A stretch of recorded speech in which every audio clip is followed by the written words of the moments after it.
सचिन पायलट ने एक बार फिर से राजस्थान में सक्रिय होकर के ये बात बिल्कुल साफ कर दी है कि वो राजस्थान में ही रहेंगे और आने वाले विधानसभा चुनावों में राजस्थान की राजनीति में वो सक्रिय भूमिका में नजर आएंगे। नमस्कार, स्वागत है आप सभी का द फैक्ट इंडिया पर और मैं हूं आपके साथ पूजा जादव। सचिन पायलट को लेकर के पहले कहा जा रहा था कि सचिन पायलट को आलाकमान सिर्फ केंद्र की भूमिका में ही देखना चाहता है या फिर उन्हें केंद्र की जिम्मेदारी सौंप रहा है। लेकिन अब पिछले कुछ हफ्तों से देखा जाए, अगर सिलसिलेवार तरीके से देखें तो सचिन पायलट की सक्रियता पूरे राजस्थान में नजर आई।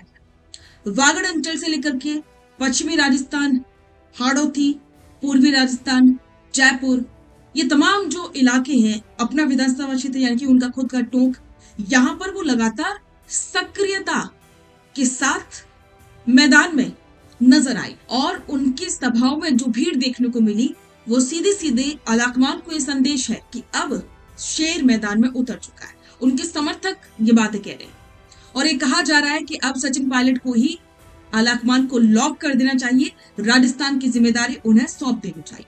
सोशल मीडिया पर लगातार अब उनके समर्थक कैंपेन चला रहे हैं कि अब सचिन पायलट को और ज्यादा देर नहीं करना चाहिए बल्कि आलाकमान को तुरंत ही फ्री हैंड दे देना चाहिए।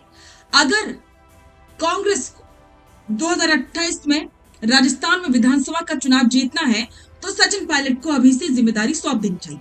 तो वहीं दूसरी तरफ गोविंद सिंह डोटासरा भी आगे हैं। गोविंद सिंह डोटासरा को भी 6 साल पूरे हो चुके हैं संगठन की जिम्मेदारी संभालते, तो वो भी अपनी दावेदारी कहीं ना कहीं दबे पांव या यूं कहें कि दबी आवाज पेश कर रहे हैं। लेकिन सचिन पायलट अब कोई भी मौका नहीं छोड़ना चाहते और यही वजह है कि शायद उन्हें इस बात का अंदेशा था कि अगर वो राजस्थान से दूर रहे तो आलाकमान का तो पता नहीं, लेकिन राजस्थान की जनता जरूर उन्हें भुला देगी और दूसरे जो पावर सेंटर बन रहे हैं राजस्थान की कांग्रेस में वो एक्टिव हो जाएंगे और सचिन पायलट का सपना ही रह जाएगा। तो चलिए आज विस्तार से बात करते हैं कि सचिन पायलट अब कौन से टारगेट पर काम कर रहे हैं। राजस्थान की राजनीति में जब भी शांति दिखने लगती है तभी पर्दे के पीछे एक नई सियासी इबारत लिखने की तैयारी शुरू हो जाती है। कांग्रेस के दिग्गज नेता और पूर्व उप मुख्यमंत्री सचिन पायलट की राजस्थान कांग्रेस में अचानक से बड़ी सक्रियता ने एक बार फिर से दिल्ली से लेकर के जयपुर तक की सियासी गलियारों में हलचल तेज कर दी। पायलट की इस ताबड़तोड़ गतिविधियों की आखिर राजनीतिक मायने क्या है, इस सवाल आज सबके जहन। क्या ये सिर्फ कार्यकर्ताओं में जोश भरने की एक सामान्य कोशिश है या फिर इसके पीछे साल 2028 के विधानसभा चुनावों और कांग्रेस संगठन में बड़े फेरबदल की कोई बहुत बड़ी पटकथा लिखी जा रही है?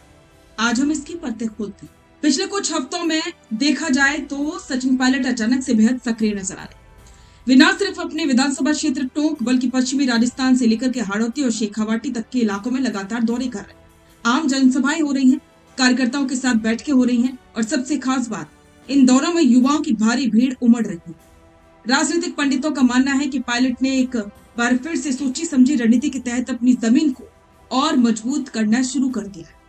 पिछले कुछ चुनावों के उतार चढ़ाव के बाद पायलट ये अच्छी तरह से जानते हैं कि अगर राजस्थान की सियासत में अपनी धमक बनाए रखनी है तो दिल्ली के भरोसे बैठने के बजाय जनता के बीच अपनी पकड़ को अटूट रखना होगा और यही वजह है कि वे हर छोटे बड़ी मंच पर अपनी मौजूदगी दर्ज करा रहे हैं। अब सबसे बड़ा सवाल ये उठता है कि पायलट की सक्रियता का टाइमिंग क्या है। राजस्थान में फिलहाल भारतीय जनता पार्टी की सरकार है और कांग्रेस विपक्ष की भूमिका में। ऐसे में सचिन पायलट का इस तरह फ्रंट फुट पर आकर के खेलना सीधे तौर पर राजस्थान कांग्रेस के भीतर पावर बैलेंस यानी कि सत्ता के संतुलन को प्रभावित कर रहा है। जानकारों का कहना है कि पूर्व मुख्यमंत्री अशोक गहलोत की सक्रियता और पायलट की इस नई रफ्तार के बीच एक मूक सियासी जंग जारी है। पायलट अपने इस एक्टिव मोड के जरिए कांग्रेस हाईकमान को संदेश दे रहे हैं कि राजस्थान में कांग्रेस का भविष्य और युवाओं का चेहरा वही।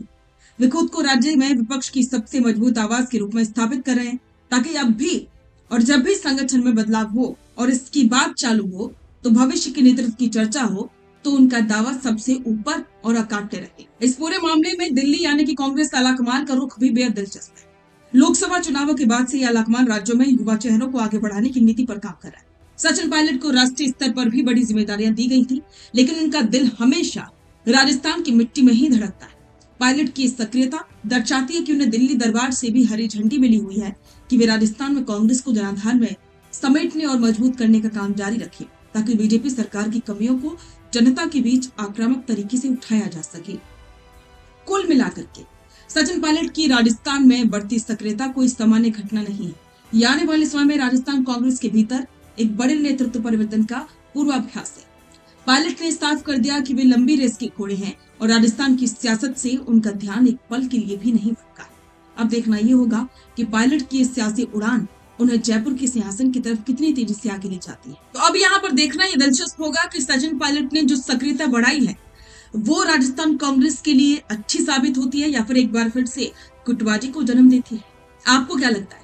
आपके विचार कमेंट बॉक्स में साझा करें और बने रहें द फैक्ट इंडिया के साथ। अपना पॉडकास्ट शुरू करना चाहते हैं और चाहते हैं कि पहले दिन से उसे लाखों लोग देखें, तो अब ये पॉसिबल है जयपुर में।